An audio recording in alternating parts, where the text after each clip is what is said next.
Bonsoir à tous. C'est une nouvelle semaine qui commence sur Live TV, la télé sans filtre, avec le talk à regarder sur les différents canaux que vous connaissez. 206, Bouquet de Canal+, numéro 6, TNT. Vous pouvez nous regarder aussi sur les réseaux sociaux. L'équipe est en place et vous aussi. Bienvenue au talk.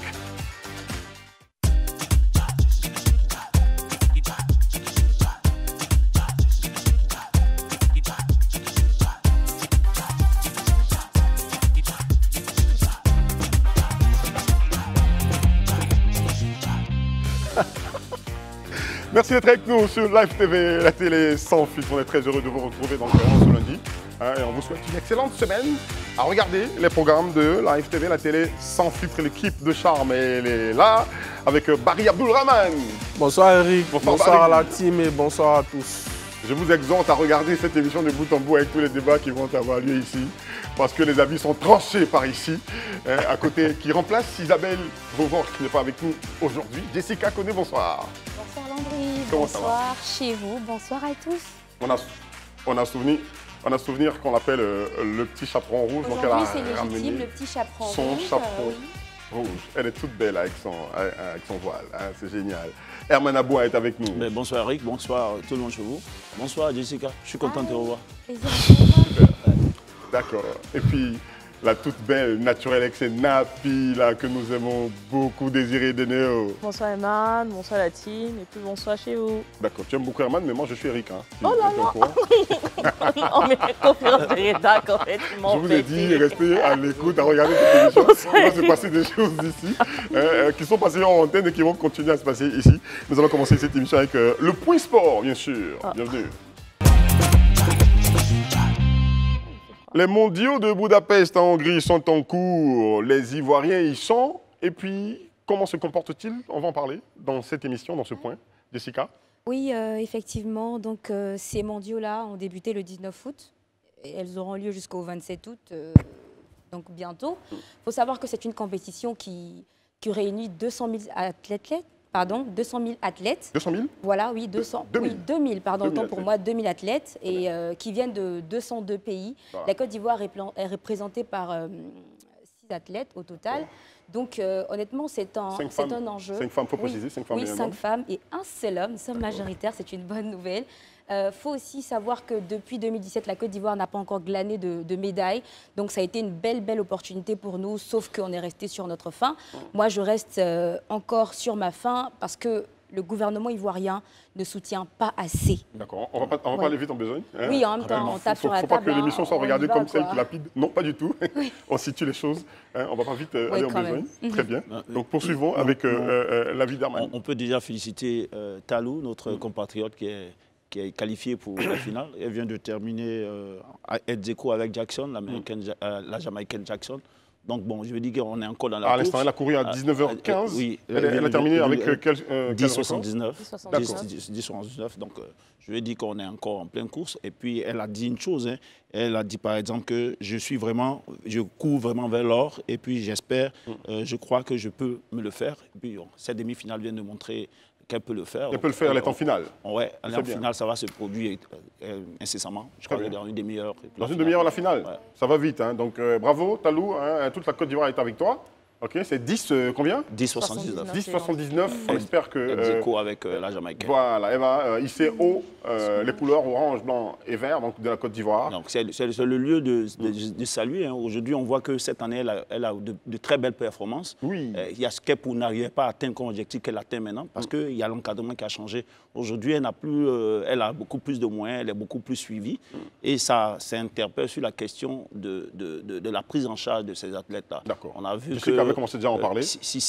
Sissi a eu des problèmes d'adducteurs, il a évoqué une mauvaise préparation. Je ne sais pas comment est-ce que la fédération, au niveau, je ne sais pas si c'est le ministère qui doit s'en charger, mais il faut vraiment que les sports qui nous apportent des lauriers, qui nous remportent des lauriers, il faut que le gouvernement y mette des moyens pour que depuis leur préparation jusqu'à ce qu'ils nous représentent dans les différentes compétitions, et qu'on puisse qu'ils soient bien encadrés. Très bien, d'accord. Qu'est-ce qui arrive à Gueux Cissé alors? Gus ici enfin évoque un problème de préparation. Il dit qu'il s'est entraîné tout seul depuis le décès de son coach. il s'entraîne tout seul. Et je sais que pour ces mondiaux, il s'était préparé avec le seul champion en fait, paralympique qui a 3 médailles d'or, en l'occurrence Bazooka Alba Koné, qui enfin, l'avait aidé dans ses préparations. Et sauf qu'avant d'aller aux mondiaux, il avait déjà une blessure qu'il traînait. Il a confié en fait, à un confrère qu'il souhaitait, mais il avait même souhaité ne pas participer aux mondiaux, mais il jouait également son contrat avec le sponsor. Donc ça pose aussi la problématique de la prise en charge de nos athlètes, mais aussi la question même, comment on va dire ça, de l'encadrement avec le sport. Aujourd'hui, on sait que l'athlétisme, le taekwondo, comment dirais-je, et d'autres disciplines sont celles qui nous ramènent le plus de médailles en Côte d'Ivoire. Pourquoi ne pas comment dirais-je, augmenter les subventions de ces sports-là? Parce que enfin, le football, c'est clair, en fait, c'est un sport qui est populaire, la preuve, on organise la CAN, mais il n'y a pas que le football. Il y a d'autres sports en fait, où la Côte d'Ivoire arrive quand même à hisser en fait, son drapeau, où on a des Ivoiriens qui ramènent des médailles. Elles nous ramènent des médailles. Ils nous ramènent des médailles. Et le relais 400 mètres, elles l'ont fait. Et justement, c'est assez aberrant parce qu'Achou Sissé-Guévalois, il dit qu'il n'a même pas eu en fait, de médecin pour le préparer. Donc, pour un pays comme la Côte d'Ivoire, on se comporte comme de grands pays, mais sur des questions, on est un grand pays, on ne se comporte pas comme un grand pays. Hein, on est un grand pays. Il faut que derrière tout ça, ça suive. On est d'accord. Barry. Bon, moi, je commencerai d'abord par féliciter Talou pour la qualification en finale du 100 mètres. Et potentiellement, elle pourra aussi courir sur le 200 mètres. Donc, ce qui veut dire qu'on a encore d'autres possibilités de colter les médailles d'or, que ce soit sur le 100 et sur le 200. Mais au-delà de ça, pour moi, le sport, aujourd'hui, c'est une politique d'ensemble qui doit impliquer plusieurs acteurs. Si j'ai suivi un reportage sur un média, vraiment, ça m'a un peu choqué ce que j'ai vu, mais il a gagné mon respect, en fait. Parce que je me suis rendu compte dans le documentaire que c'est quelqu'un qui s'entraîne avec des moyens rudimentaires. Parce qu'il partait dans une salle de gym de la place pour faire sa musculation et tout. Et quand on sait qu'en face de lui, sur les 100 mètres, on sait ce que les athlètes venant des Caraïbes ont comme préparation et que souvent il arrive à performer, même s'il n'a pas la médaille, ça c'est déjà à saluer. Mais c'est aussi l'opportunité pour rappeler aux autorités, que ce soit nos parlementaires qui sont les législateurs et les contrôleurs de l'action gouvernementale, le ministère des Sports, la fédération, qu'il y a d'autres sports en dehors des sports collectifs, que ce soit le foot, le basket, le rugby, mais il y a aussi les sports individuels. On se pose la question de savoir si les fêtières travaillent. Je veux dire, en étroite collaboration avec le ministère de... Attendez, je donne la parole. Je disais quelque chose, il ne faut pas parler en dessous. Il faut se poser la question de savoir si les fêtières, donc les différentes fédérations, se rapprochent du ministère de tutelle pour pouvoir connaître leurs vraies problématiques et puis venir en aide aux différents athlètes. C'est clair. Voilà, on veut d'autres Gabriel Tiako, on veut d'autres Talou, mais ça, le potentiel humain est là. Mais est-ce que les moyens qui sont mis à disposition permettent au potentiel de s'exprimer? C'est là où le bas blesse. Donc, il faut se réunir. Pourquoi pas poser les états généraux du sport en Côte d'Ivoire, par exemple? On a l'INGS, qui est un Institut national de jeunesse et de sport. On peut créer à l'INGS un centre de formation interne pour ceux qui font de l'athlétisme, pour ceux qui font du biathlon, ceux qui font du tennis, payer des grands managers qui vont venir les coacher, des entraîneurs qui vont les coacher, mettre du matos à disposition pour que ces athlètes soient bien formés. Honnêtement, c'est tellement bien dit. J'aimerais vraiment tirer mon voile à tous nos athlètes là parce que les conditions ne sont pas réunies. Tu es sûr que tu veux tirer le voile? Oui, je veux leur tirer mon voile. Cela ne veut pas dire qu'on va le tirer ici, si on se tenante. Ils s'entraînent dans des conditions médiocres. Il faut le dire, le gouvernement ne considère pas assez ces disciplines-là. Moi, je me dis c'est pour ça. Quand on parle des états généraux, honnêtement, c'est un changement incroyable de voir d'arriver à ce niveau-là.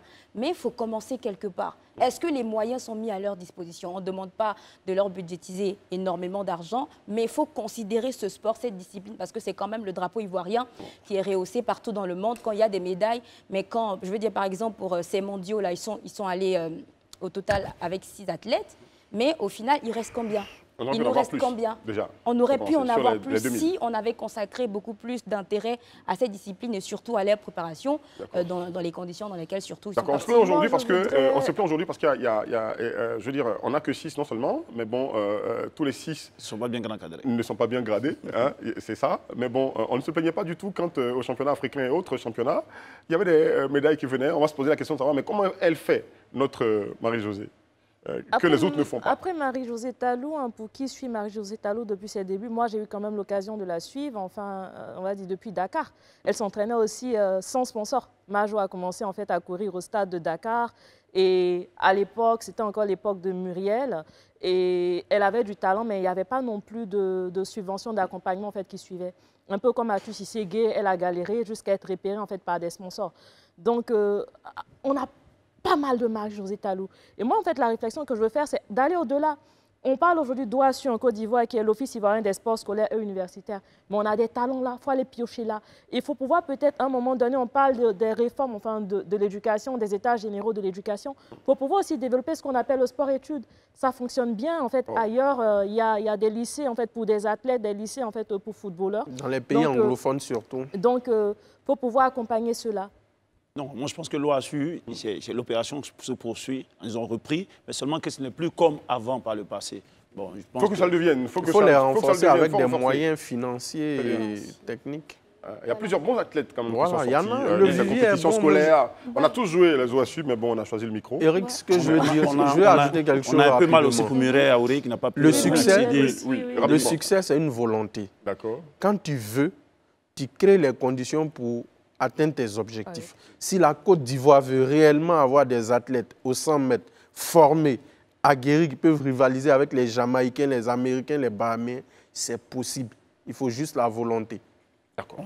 Merci, chers amis. Avec ces athlètes-là. Poursuivons cette émission, bien sûr, avec le prochain point que nous allons aborder. C'est bien, ça fait l'actu. On y va tout de suite. Ça fait l'actu, on va dire le fait du jour plutôt, donc avec la sécurité routière, 43 chauffeurs impliqués dans des accidents sanctionnés. Mais quelles sont ces sanctions? Qui sont ces chauffeurs? Que s'est-il passé? Que se passe-t-il sur nos routes? Et que dit donc ceux qui fonctionnent, Arman? Moi, je pense que d'abord, c'est le fruit du permis à point. Hein. C'est une réforme que je salue déjà du ministère des Transports.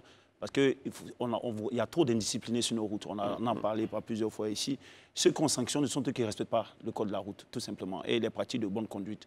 Et ce sont des gens qui viennent sur la route, qui ne respectent pas les feux, qui font des dépassements qui sont dangereux et autres. Donc on les sanctionne. Parce que leurs actions, leurs pratiques occasionnent des accidents, il y a souvent des morts, il y a souvent des personnes qui restent handicapées toute leur vie. Donc on les sanctionne pour ça. Et pour montrer que cette réforme-là marche bien, de janvier 2023 jusqu'à maintenant, il y a eu 237, je crois, 231 permis retirés, permis de conduire retirés. C'est pour dire que certains peuvent dire que ce n'est pas le grand nombre, mais avant, on ne pouvait pas avoir ce point-là. Donc cette réforme-là fonctionne bien. Il faut continuer. Les plus petits, ceux qui s'adonnent à ces gens d'indiscipline sur la route, il faut les attraper, il faut les sanctionner. Bon, pour l'instant, c'est que le retrait du permis dont nous sommes au courant. Mais est-ce que derrière, il y a d'autres sanctions? Est-ce que ça va suivre au pénal? Parce qu'on parle d'accident de la route, on parle de mort. Est-ce qu'après, notre très cher procureur qui est entré de façon fracassante il y a 2 semaines, va s'auto-saisir enfin de ces dossiers-là parce qu'on parle de mort d'homme, l'incivisme en fait sur la route en Côte d'Ivoire, c'est tellement en fait flagrant. Je ne vais pas citer en fait encore de chauffeurs, mais on sait en fait comment ils conduisent, les baka et autres. En fait, il faut vraiment réguler ça et puis aller au-delà du retrait du permis, qui est en fait des actions pénales. En fait, c'est ce que j'allais dire. Je veux dire, ceux qui ont été ciblés, c'est 43 chauffeurs impliqués dans des accidents et ils ont été sanctionnés. Voilà, on a enregistré... Ça, c'est pour le mois d'août seulement? Oui, pour le mois d'août, 10 accidents mortels. Le petit mois d'août, il n'est même pas encore fini. Oui, 12 corporels, 16 pertes matérielles. Et à un moment donné, on se dit, c'est très bien, c'est salutaire, il y a eu retrait de permis, mais après ça, il y a quoi? Pour ma part, ce n'est pas suffisant. On salue, on adhère, c'est très bien. Mais est-ce que c'est une action qui va vraiment impacter, qui va leur dire à un moment donné, stop, ça ne peut pas continuer, c'est des morts, c'est des familles endeuillées. Moi, pour moi, il y a eu mort. Est-ce qu'il y aura des actions pénales qui vont suivre? Moi, c'est la question, et c'est ce que je souhaite. Peut-être que Barry va y répondre. Ouais. Bon, au-delà du pénal, il faut prendre en compte le côté sensibilisation et éducation. Parce que la conduite, c'est un art, ce n'est pas un jeu. Mais quand vous montez dans un véhicule, vous voyez tout de suite, je prends un exemple, vous montez dans un Baka de Yopougon à Djamé, mais vous voyez que les chauffeurs, là, en fait, pour eux, c'est de l'amusement. Ouais. Donc, il faut impliquer les syndicats des transports. Il faut qu'eux-mêmes, ils éduquent leurs chauffeurs. Parce que conduire, c'est une responsabilité, c'est un art. Ce n'est pas fait pour n'importe qui.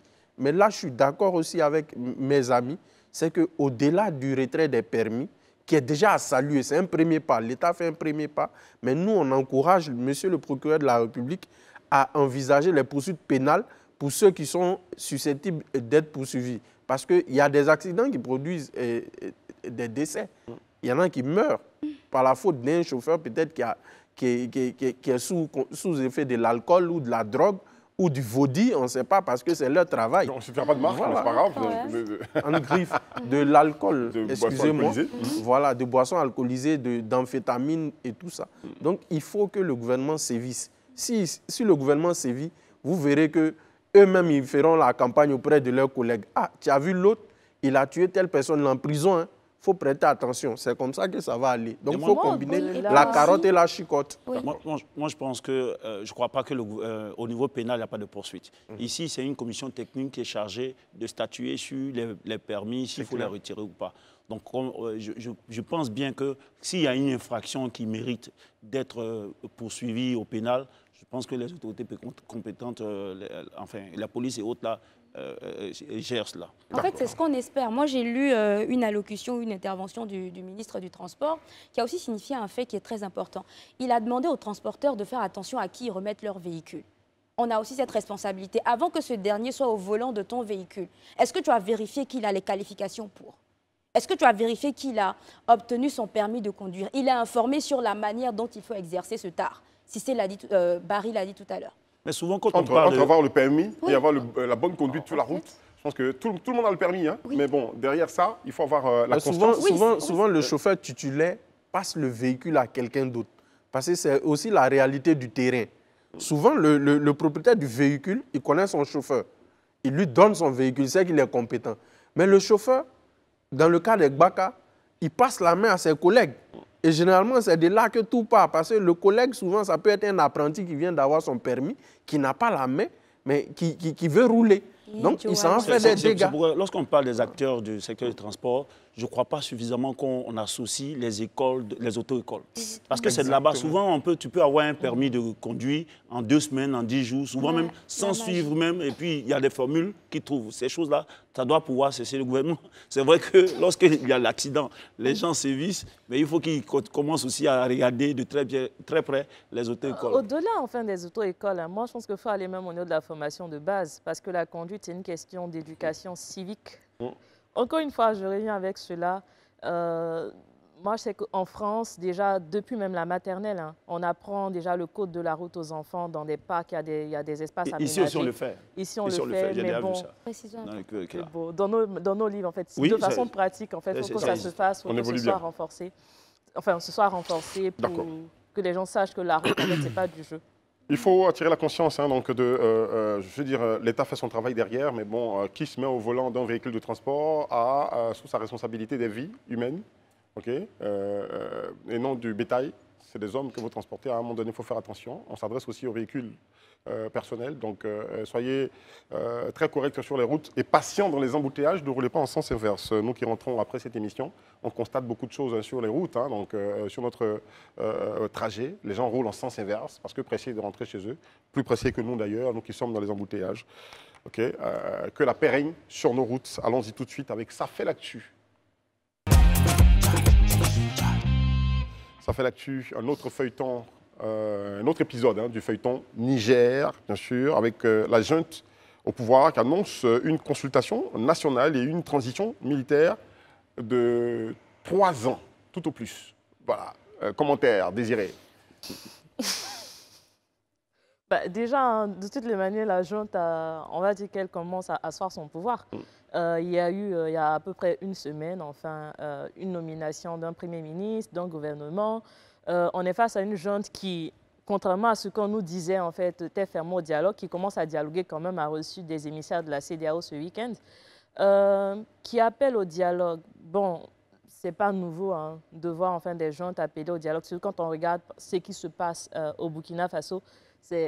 On peut avoir en fait un assentiment populaire. Donc, pour l'instant, c'est ce qu'on peut dire. Après, dans la suite du débat, en fait, on pourra envoyer d'autres arguments. D'accord. Moi, je trouve que c'est d'abord une issue logique à tout coup d'État. Hein. La sous-région ouest africaine, on n'est pas, c'est pas nouveau les coups d'État. Et lorsqu'il y a le coup d'État, ceux qui effectuent le coup d'État, c'est de gérer une transition. Mais aujourd'hui, on dit la transition que, lorsqu'on lit bien, Tchani n'a pas dit que c'est une transition de 3 ans.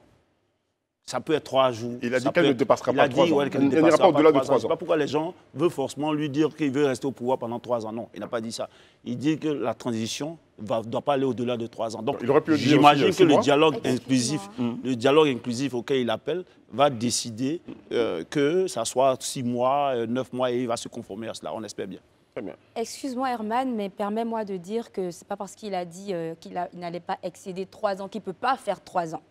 Il y a beaucoup d'incohérences dans ce discours-là. Quand tu dis que tu veux instaurer une méthode par le dialogue, regarde comment tu as pris le pouvoir dans un premier temps. Tu es venu par coup d'État.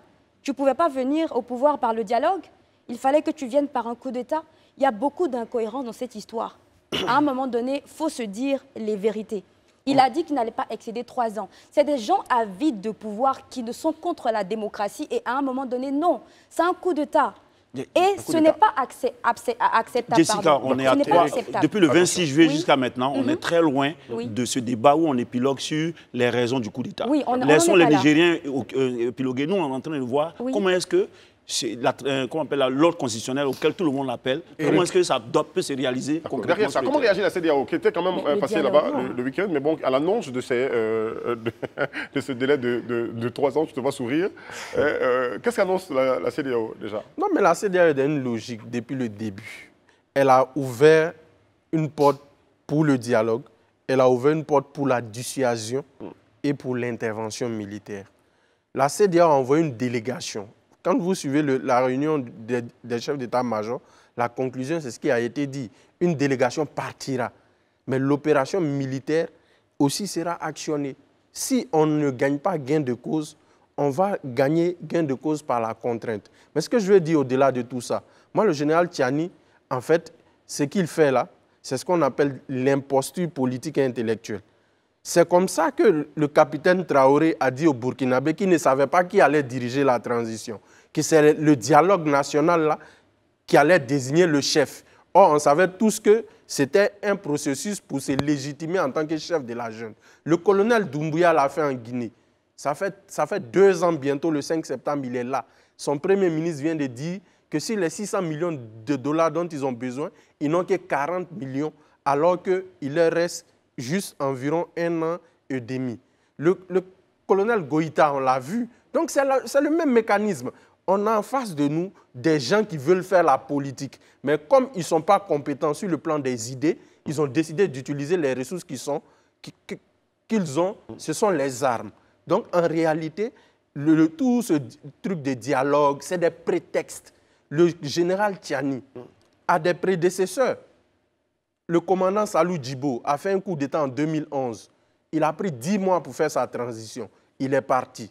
Le commandant Wanké en 1999, il a juste fait moins de 8 mois. Il est parti. Le général Tchani a fait un coup d'État et lui-même ne sait pas les fondements d'une transition. Parce qu'il dit qu'il ne veut pas confisquer le pouvoir. Mais diantre, vous prenez les armes lourdes de la garde présidentielle, vous prenez un président en otage, vous dites que vous n'avez pas confisqué le pouvoir. Moi, je pense que on nous ramène toujours au même narratif. C'est un peu inquiétant. Aujourd'hui, le coup d'État est là.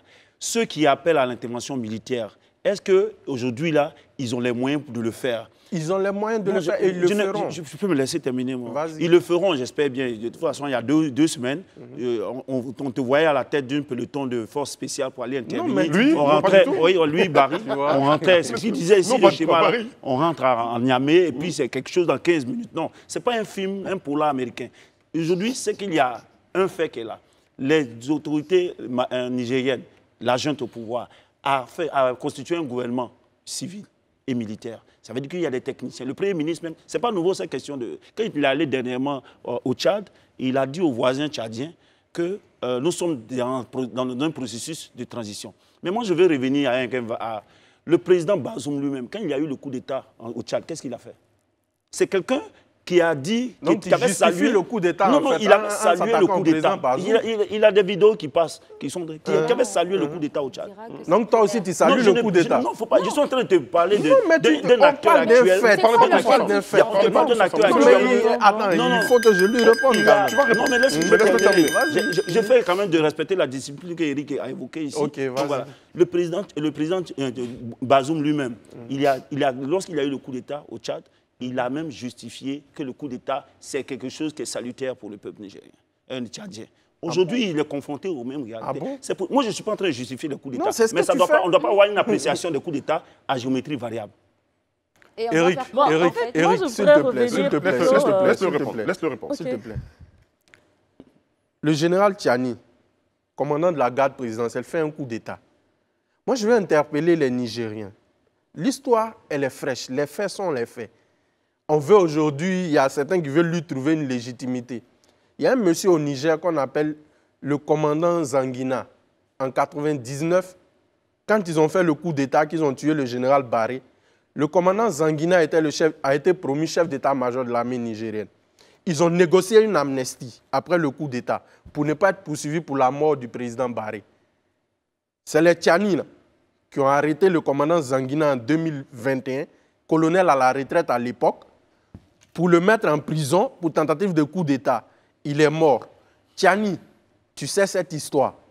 Les militaires dont on voit, quand Herman me dit que le président Bazoum, moi je ne suis pas là pour examiner la conscience de qui que ce soit. Je suis sûr des principes. Les militaires, c'est dans les casernes. Le président Bazoum était là depuis 2 ans. Mais depuis que Tchiani est là, ça fait 3 semaines, il y a eu plus de morts par les attaques terroristes que sous 2 ans.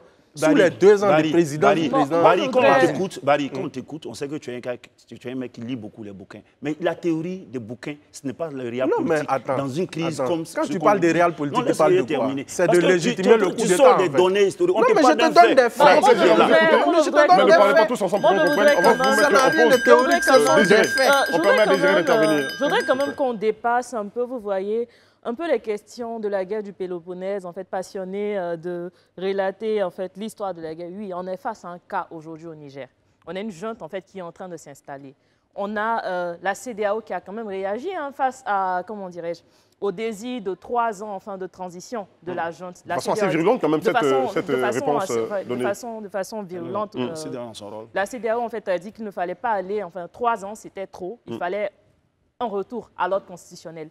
On a eu 2 communiqués de l'Algérie, qui est un État voisin du Niger, qui demande à la CEDEAO de ne pas prioriser en fait, l'argument du dialogue et de ne pas utiliser la force parce que ça pourrait créer un chaos tel que cela l'a été en Libye. On a aussi enfin aujourd'hui un communiqué de la Turquie. La Turquie qui est un partenaire économique par excellence en fait, des États du Sahel, qui a contribué quand même à l'accompagnement du G5 Sahel, même si ça reste quand même aujourd'hui assez problématique et dubitatif, la question du G5 Sahel. On a la Turquie en fait, qui s'aligne, en fait, comme l'Algérie, c'est des partenaires en fait, économiques en fait, excellents. Donc à un moment donné, je pense qu'il faut dépasser aussi l'argument même de la force militaire et puis de voir en fait, comment est-ce que les sanctions de la CEDEAO sont en train d'impacter négativement le quotidien des Nigériens. Et je je pense que c'est là, c'est ce qu'il faut regarder. Quel est le responsable de ça? Je voudrais demander, peut-être, avec votre permission, nous sommes obligés, je dis simplement que... Désiré, c'est quoi la finalité? Jessica, Désiré, on a dit qu'on respectait la discipline que j'impose ici, donc ce que je m'apprête à dire, c'est demander à la régie de nous permettre, donc, au retour du journal en images, de continuer sur le débat concernant le Niger. On y va avec le journal télévisé en images, on se retrouve dans un instant. Bon. Voilà. Nous sommes de retour sur le plateau du Talk et vous regardez Live TV, la télé sans filtre, une information donc, assez importante avant d'évoluer dans cette émission. Donc, déjà, salutations à toute l'équipe de Live Radio en vacances, mais qui continue de travailler quand même avec Candidat Approché. Mais qu'est-ce que c'est? Candidat Approché, c'est une émission de débat sur le développement local, animée par le talentueux John Jay, vous êtes au courant. Et ses chroniqueurs, l'émission met en lumière les candidats aux élections couplées municipales et régionales de la Côte d'Ivoire, leur parcours et leurs projets de développement. Et c'est sur Live Radio, vous connaissez la fréquence, 107.7, Candidat Approché sur le titre. Offre également donc, aux auditeurs de poser des questions aux candidats pendant l'émission. L'émission est également rediffusée sur les antennes de Live TV. Si vous voulez y participer, vous n'avez qu'à nous appeler rapidement à ce seul numéro 07 06 37 55 59. Live Radio, la radio comme tu l'entends. Et puis, bonnes vacances à tous les animateurs. John Jay, bon boulot, grand frère. Poursuivons cette émission avec cette autre information qui vient de tomber. Hein. Donc, Talou était en finale donc, des mondiaux d'athlétisme à Budapest, vous êtes au courant, mais vous ne savez pas, si vous ne regardez pas la télévision, que Talou termine 4e donc, de la finale. C'est dommage pour Marie-Jo qui termine 4e. Elle n'a pas démérité du tout, elle n'a pas démérité. On va l'encourager. Et puis, elle s'appelle comment? Sha'Carri, c'est son nom? Sha'Carri Richardson, championne du monde. Américaine. Elle est américaine, donc dommage pour Marie-Jo. Et puis, voilà, je pense que les prochaines échéances vont lui donner donc, de se renforcer. Okay, pourquoi pas avoir une médaille d'or à ces mondiaux. Poursuivons cette émission. Avant de partir, on avait entendu certaines personnes traiter un autre de... qu'est-ce qu'il avait dit? D'aller dans la théorie. Voilà. Et on lui avait arraché la parole, on s'attendait à ce qu'il prenne la parole. C'est plutôt à Désiré. Non, mais en fait, Eric, en fait, moi je comprends Herman. Hein, d'accord. Mais je vous rappelle que nous restons sur le Niger. Hein, une théorie dont il parle, ouais. Moi je ne suis pas là pour justifier quoi que ce soit. Je le dis clairement. J'ai parlé des faits. Monsieur Zanguina, ce qui lui est arrivé, je n'ai pas inventé. C'est un fait. L'escroquerie intellectuelle et politique qui veulent qu'on utilise un dialogue national pour asseoir sa légitimité, ce sont des faits. Ce n'est pas moi qui le dis. Mais allons plus loin. Le général Tchiani nous dit dans son discours, par exemple, que les sanctions de la CEDEAO vont jusqu'à priver délibérément nos laboureuses populations, etc., etc. Mais M. Tchiani, c'est vous qui êtes le responsable. Si vous retenez dans votre caserne, demain la CEDEAO rétablit la normalité. C'est aussi simple que ça. Le seul et unique responsable de ça, cette situation dans laquelle le Niger se trouve, c'est le général Tchiani et 10 de ses camarades. Parce que c'est eux qui ont décidé qu'ils sont ceux qui peuvent décider à la place du peuple nigérien. Le peuple nigérien a élu un président de la République il y a 2 ans. Démocratiquement. Qui est victime d'un coup d'État actuellement. Non, mais attends, victime de coup d'État ou pas, la suite, on la verra. La CEDEAO doit prendre acte que le général Tchiani n'est pas dans des dispositions de discussion. Il veut leurrer. Comme il veut leurrer, il faut lui donner ce qu'il attend. Et le seul responsable, je le dis, s'il y a intervention militaire, c'est le général Tchiani. Maintenant, je termine. Par rapport à la Turquie et l'Algérie, c'est bien de les citer, mais ils ont appelé un retour à l'ordre constitutionnel. Ça veut tout dire. Le seul ordre constitutionnel qu'il y a, c'est de rétablir les institutions républicaines. Mais de quelle façon? Mais en libérant le président. Je peux dire quelque chose. Permettre aux autres de réagir. Ne parlez pas sans que je vous donne la parole. Barry, on va revenir à toi. Les faits, nous aussi, nous sommes dans les faits. Tout ce qu'on dit ici, contrairement à ce qu'on peut penser ou on cherche à légitimer... non, mais c'est ce que vous faites. Soit, mais on reste dans les faits. Aujourd'hui, nous, on constate qu'il y a un coup d'État, qu'on est très loin de l'ultimatum donné par la CEDEAO. Eux, on est aujourd'hui dans les discussions. Même regardons la position, tout à l'heure, elle a parlé des Algériens, de la Turquie, tout ça. Mais regardons aujourd'hui la position des États-Unis, qui au début, qui était vraiment ferme, on peut le dire. Aujourd'hui, non, je ne vais pas commenter, dire qu'ils sont fermes ou pas. Mais je vais te donner un fait. Leur ambassadeur, elle est actuellement au Niger. C'est vrai qu'elle n'a pas prêté allégeance à la junte qui est là, mais elle est là. Ça veut dire qu'officieusement, il y a des contacts diplomatiques qui se créent. Et pas seulement ça. Le discours en question, l'intervention supposée, la lettre supposée du président Mohamed Bazoum aux Américains, aujourd'hui, on en est où? Quelle a été la réaction des Américains? Silence radio, Eric, sur la question, sur cette lettre supposée. Si tu permets. Aujourd'hui, il faut comprendre que de plus en plus les Occidentaux qui sont favorables, mais ne disent pas clairement qu'ils soutiennent comme l'intervention militaire. Pourquoi? Et où est-ce qu'on va? Nous, on est dans les faits également. Eric, il n'est pas dans les faits. J'explique pourquoi il n'est pas dans les faits. Les États-Unis, la plus haute autorité à avoir parlé, c'est le secrétaire d'État Antoine Blinken. Il a dit clairement que le seul et unique président que les Américains soutiennent, c'est le président Bazoum. Il dit que l'ambassadeur américain à Niamey. Mais pourquoi elle n'est pas allée présenter ses lettres de créance à Tchiani, si effectivement les Américains reconnaissaient Tchiani comme président? Les Américains disent et les Français, et la CEDEAO, et l'Union africaine. Je n'ai pas dit que les Américains reconnaissaient Tchani comme président. Non, mais c'est ce que tu les veux me Américains dire. ne parlent pas d'intervention militaire. Au moins ça, on est clair, non? Non, mais pourquoi? Les Américains ne s'il vous plaît, soutiennent pas l'intervention militaire. Ils disent solution diplomatique. Monsieur Blinken a dit, ils disent solution diplomatique. la plus haute autorité du département d'État a dit que la priorité, c'est une solution négociée. Mais qu'est-ce que ça veut dire? C'est clair que depuis le début, même la CEDEAO a dit que c'est la négociation. Mais celui qui refuse de négocier, là, on va lui parler le discours. On a bien compris ce que tu as dit. Désiré. Raison pour laquelle, en fait, moi, je pense que la CEDEAO, enfin, depuis le début, c'était un discours martial c'est pas vrai. C'est pas vrai. Ce qui que tu était dis donné n'est à pas la vrai. junte, en fait. Et la CEDEAO est en train de perdre, à mon sens, de sa crédibilité dans cette crise, en fait, nigérienne. On aurait pu prioriser le dialogue au début que de prioriser l'argument de la force militaire. Et voilà, en fait, tout à l'heure, tu évoquais la Turquie et l'Algérie. Oui, ils ont parlé de retour à l'ordre constitutionnel. Mais je cite en fait Recep Tayyip Erdogan qui dit « Je ne trouve pas juste la décision de la CEDEAO d'intervenir militairement au Niger ». Donc on est face là en fait à une problématique en fait. L'intervention, comme je l'ai dit depuis le début au Niger, va créer en fait une catastrophe au Sahel. Déjà qu'on a la Libye qui est devenue un no man's land en fait. On ne va pas en fait encore aller intervenir au Niger. Pourquoi? Vous êtes en train de parler de sanctions. Oui, les sanctions de la CEDEAO impactent en fait directement le peuple. Dites-moi en fait. Quand est-ce qu'un embargo, une sanction, que ce soit de l'Union européenne, que ce soit de la CEDEAO, a eu en fait un impact sur l'élite dirigeante? Il faut s'attaquer en fait à l'élite dirigeante, il faut geler les avoirs en fait de la junte. Il faut en fait mais que de s'attaquer en fait au peuple. Éric. Non mais écoute-moi, en fait, je veux dire dès le départ, c'est vrai que vous n'assumez pas hein, clairement. Qui n'assume pas non, quoi? vous n'assumez pas. Qu'est-ce qu'on appelle assumer? Laissez-la dire. C'est pas nigérien pour assumer un coup de Laissez-la dans leur pays. Mais comment vous prêtez que vous êtes factuel? Faut pas nous prêter. Mon problème avec vous deux, c'est que vous ne laissez pas les autres parler.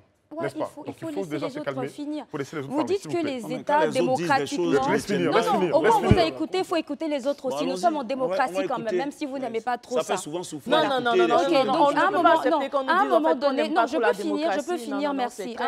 Quand on dit, non, excusez-moi, je peux finir, merci. Quand vous dites que vous n'êtes pas d'accord, vous ne légitimez pas le coup d'État, mais vous dites que juste parce que les États démocratiques ne respectent eux-mêmes pas leurs paroles quand ils sont au pouvoir. Mais qui a sorti cette On n'a pas encore sorti ça aujourd'hui, mais je peux le prendre ça pour mon compte. Non, mais vous me laissez finir, laissez-moi finir.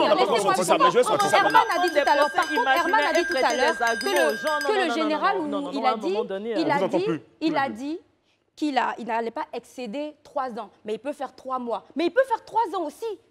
On n'a pas inventé les 3 ans. Eric. Pourquoi tu c'est parce que vous faites une fixation sur 3 ans. Parce qu'on a le droit, c'est lui-même qui l'a dit. On ne l'a pas inventé. Il faut comprendre quelque chose. On ne l'a pas inventé, c'est lui-même qui l'a dit. Il peut faire 3 mois, 3 jours, mais il peut faire 3 ans aussi. Mais pourquoi vous restez seulement sur 3 ans? Il faut accepter que ce sont des êtres qui sont avides de pouvoir, qui viennent pour s'enrichir. Ce discours, on l'a entendu ici, peu importe. Mais apparemment, tu as besoin qu'on te le rappelle, en fait. Non, ça ne passe pas. Tu as besoin qu'on te le rappelle. Eric, calmez-vous. Eric, s'il te plaît. Vous assumez S'il te un droit plaît. S'il vous plaît. Quand Désiré dit que la CEDEAO a été seulement dans le discours martial, ce n'est pas vrai.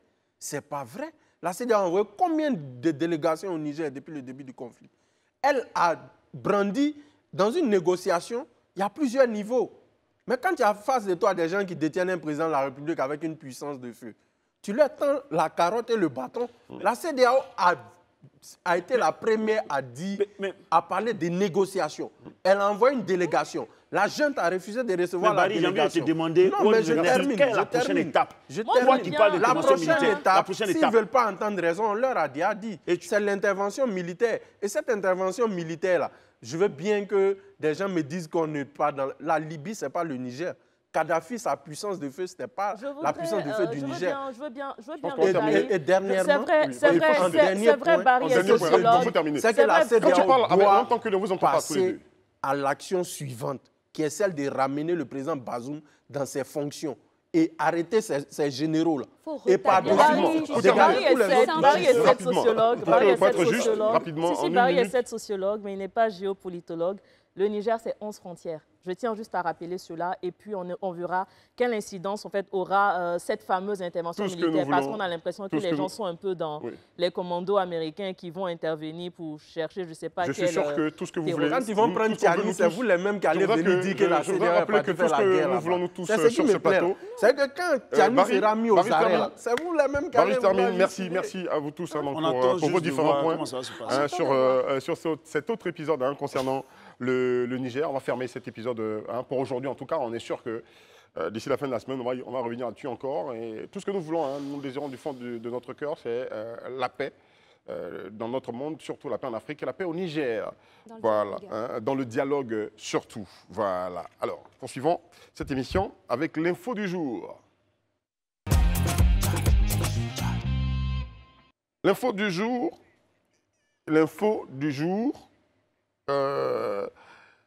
il y a la grève dans le secteur de la santé menée par une coalition, Coalition Santé, c'est le nom donc, de cette coalition.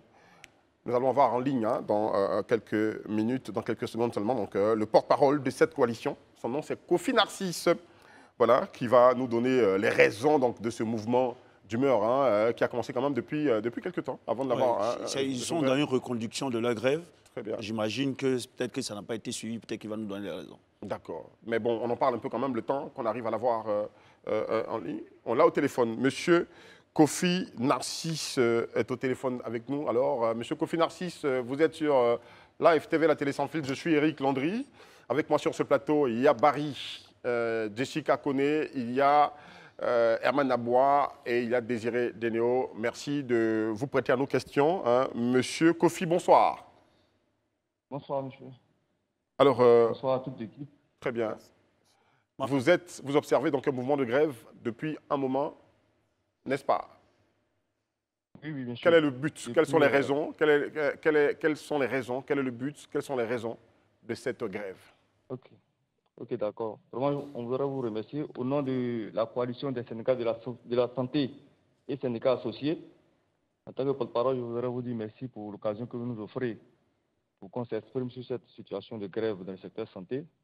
En effet, nous sommes en grève. On a débuté le mercredi 18 avec une seule revendication.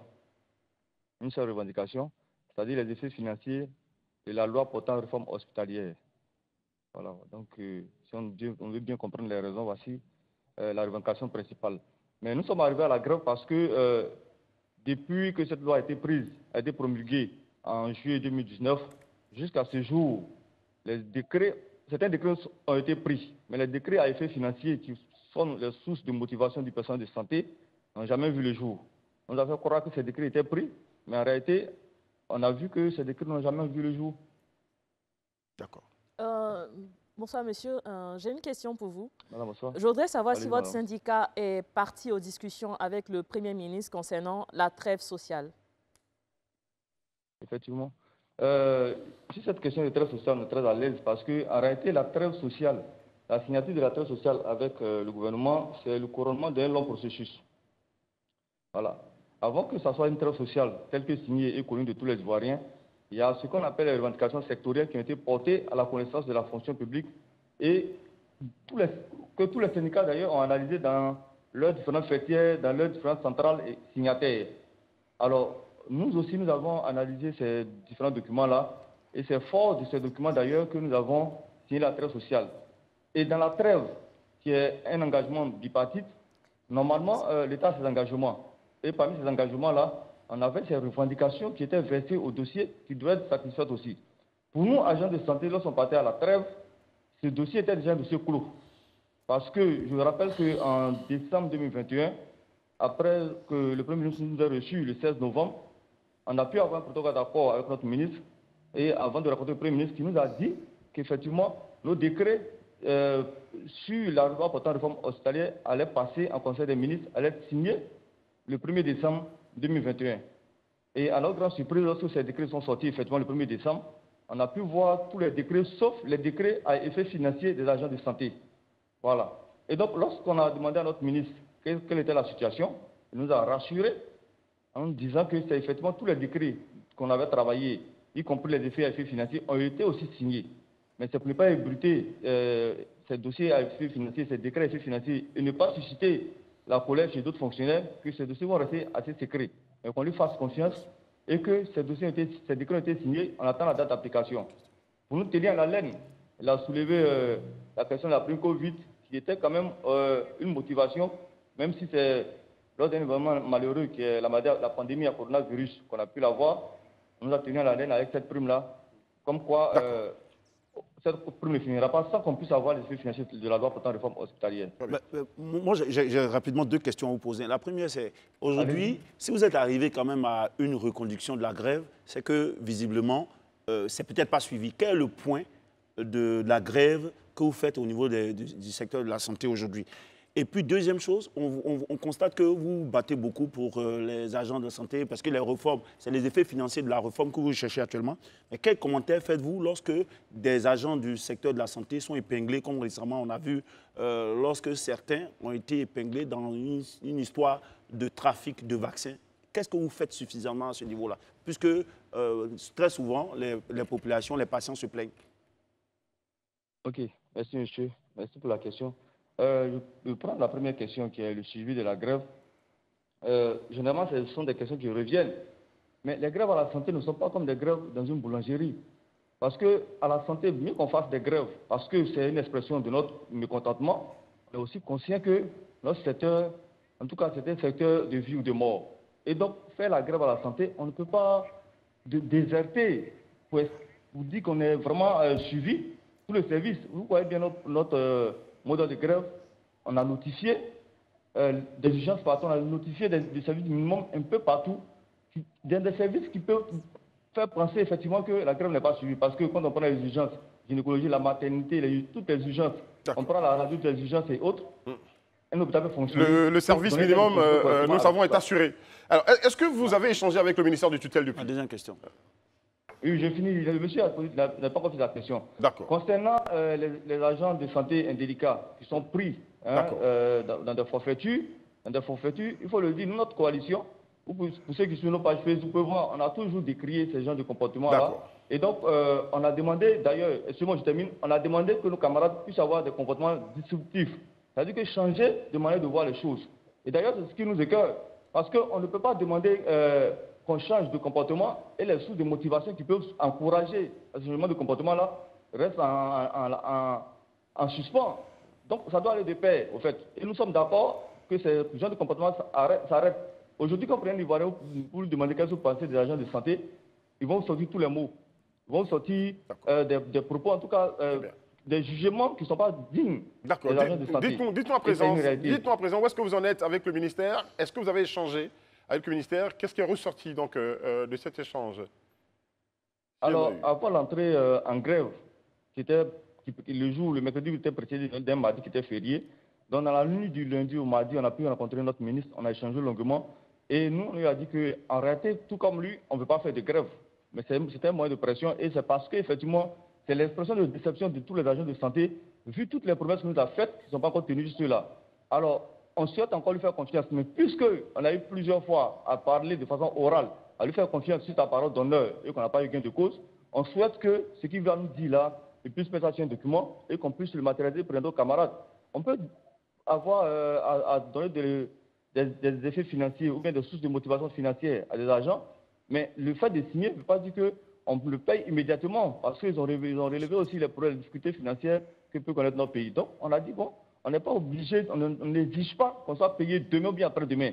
Mais on veut que la reconnaissance soit faite de façon écrite, de sorte qu'on ne vienne plus nous-mêmes à chaque fois venir expliquer. Ça n'a pas été fait, c'est ça? Le ministère n'a pas voulu s'engager sur ce terrain, c'est ça? Ça n'a pas été fait? Le ministre n'a pas voulu s'engager. Il nous a dit, ça n'a pas été fait. Il nous a dit qu'on a dit oralement à nos camarades de lui faire confiance, que ça sera fait. Mais lui-même, je ne sais pas quand ça sera fait. Bon, c'est pourquoi vous avez reconduit la grève? C'est la raison pour laquelle la grève est reconduite, c'est ça? Non, c'est pourquoi on est rentré en grève. Et quand on est rentré en grève, il n'y a même pas eu de débat encore. On a eu plutôt des intimidations, des sanctions et autres. Et donc, c'est pourquoi la reconduction a été faite. Bonsoir, monsieur. Ma question concerne toujours la trêve sociale. Est-ce que votre grève lancée là ne met pas à mal cette trêve sociale qui avait été signée avec le gouvernement? Si oui, Que comptez-vous faire pour rétablir la confiance et comment dirais-je, respecter vos engagements signés avec le gouvernement? Je l'ai dit tantôt, je l'ai dit tout à l'heure, la trêve sociale, c'est un engagement bipartite. Et il y a le côté sectoriel de la trêve sociale. C'est ce côté-là qu'au niveau de notre ministère, ça n'a pas été respecté. Et donc, quand un engagement il est bipartite et que l'autre partie ne respecte pas ses engagements, il va sentir que forcément il y aura des grincements dedans. Et c'est ce qu'on voit en ce moment. Jessica, alors, bonsoir. la dernière question. Votre mouvement d'humeur a été reconduit jusqu'au vendredi. Moi, j'ai envie de poser une question. Concrètement, qu'est-ce que vous attendez de l'État? Quelles sont les solutions? Qu'est-ce que vous souhaitez concrètement? On souhaite concrètement que les propositions et décrets qui ont été déjà faites lors des ateliers et autres, que l'État s'engage là-dessus, à nous donner une date à laquelle l'État pourra nous payer ces choses. Parce que je prends un exemple tout simple, les indemnités de garde et astreinte, alors que les gardes, lorsque les agents de santé ne font pas les gardes, on les sanctionne. Et pourtant, dans la loi, ces indemnités, ces gardes et astreintes doivent faire l'objet de rémunération, ce qui n'est pas fait. Alors on demande à l'État de s'engager véritablement, de façon officielle, à nous donner une date de paiement.